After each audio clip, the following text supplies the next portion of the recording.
to see you. Excellent.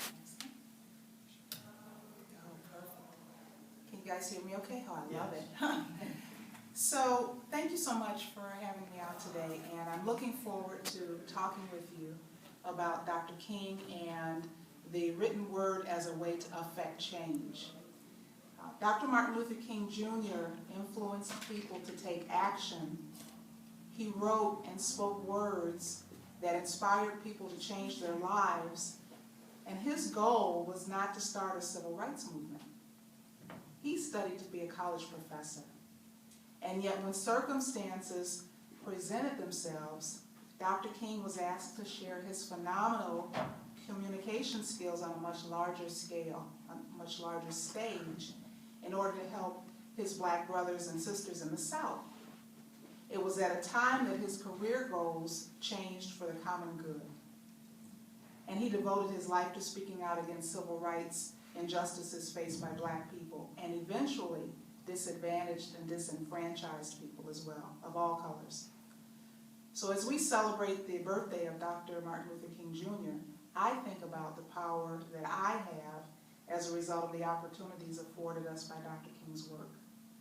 His legacy offers me the opportunity to share my thoughts and ideas with others through the written word.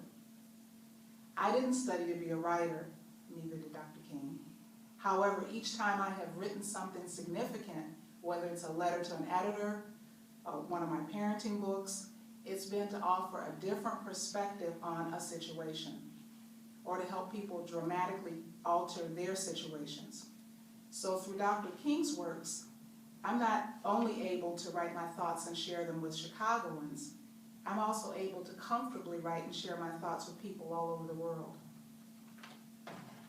without the fear of jail time, lynching, recrimination, beatings, and some of the punishments that people faced, before Dr. King started speaking out about these injustices. The first time I remember using the written word was when I was 16 years old. Everyone is familiar with the elevated trains in Chicago. Are you guys all familiar with that? Yes. Okay.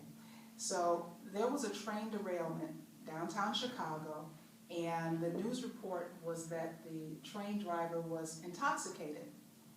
Well, I thought with my 16-year-old teenage self that I'm going to write a letter to the station management because I think that was unfair. They haven't even had time to do an assessment. How do they know that he was intoxicated? So the next thing I knew, I wrote this letter, and I was offered an opportunity to write a rebuttal and have it on the news. I thought that was a great opportunity, but I was really scared. But I did it. And what propelled me to write was what I considered an injustice to that elevated train driver. Someone said, the pen is mightier than the sword, right? Yeah, it is. It is.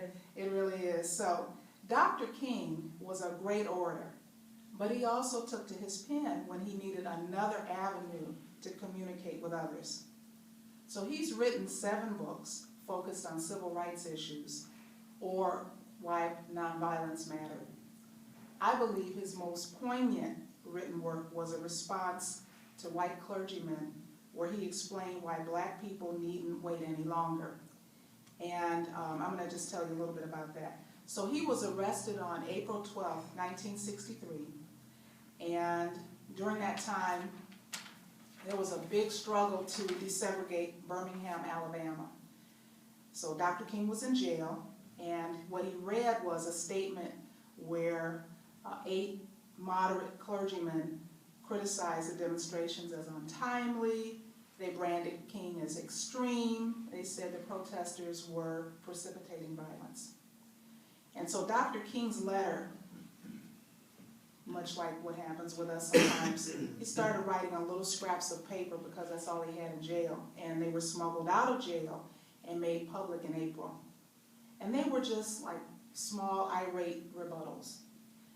And then in final form, it turned into this letter that I'm going to read a little bit of an excerpt from to you. He started with something really simple and genteel, like, "My dear fellow clergymen,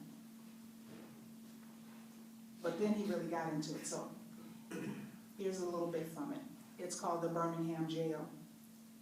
But more basically, I am in Birmingham because injustice is here.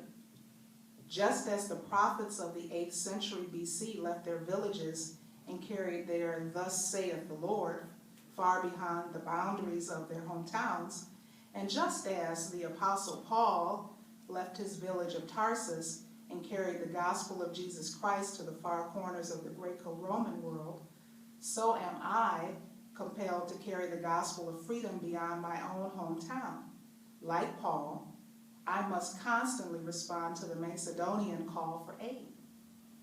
Moreover, I am cognizant of the interrelatedness of all communities and states. I cannot sit idly by in Atlanta and not be concerned about what happens in Birmingham. Injustice anywhere is a threat to justice everywhere. We are caught in an inescapable network of mutuality, tied in a single garment of destiny. Whatever affects one directly affects all indirectly. Never again can we afford to live with the narrow, provincial, outside agitator idea. Anyone who lives inside of the United States can never be considered an outsider anywhere within its bounds. You deplore the demonstrations taking place in Birmingham, but your statement, I am sorry to say, fails to express a similar concern for the conditions that brought about the demonstration. I am sure that none of you would want to rest content with the superficial kind of social analysis that deals merely with effects and does not grapple with underlying issues.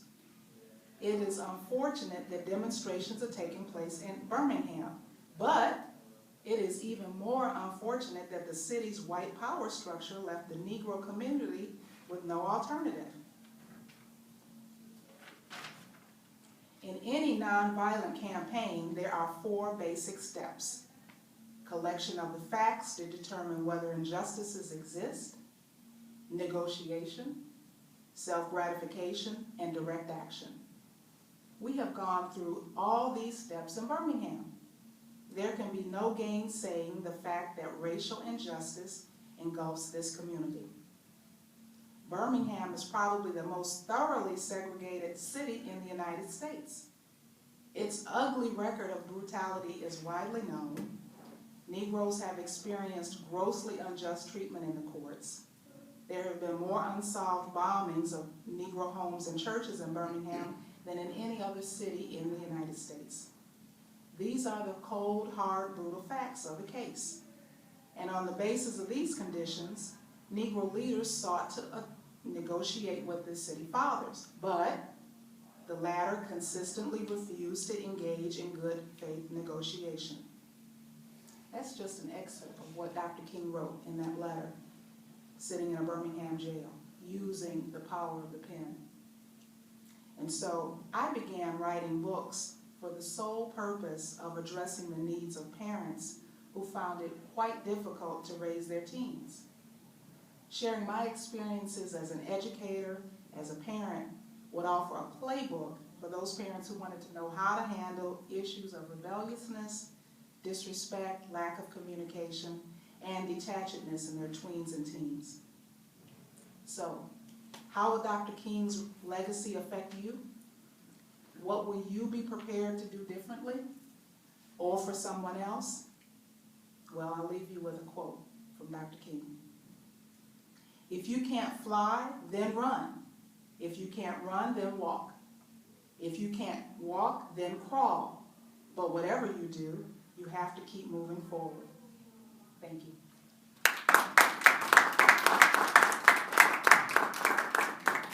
Thank you. How many of you are familiar with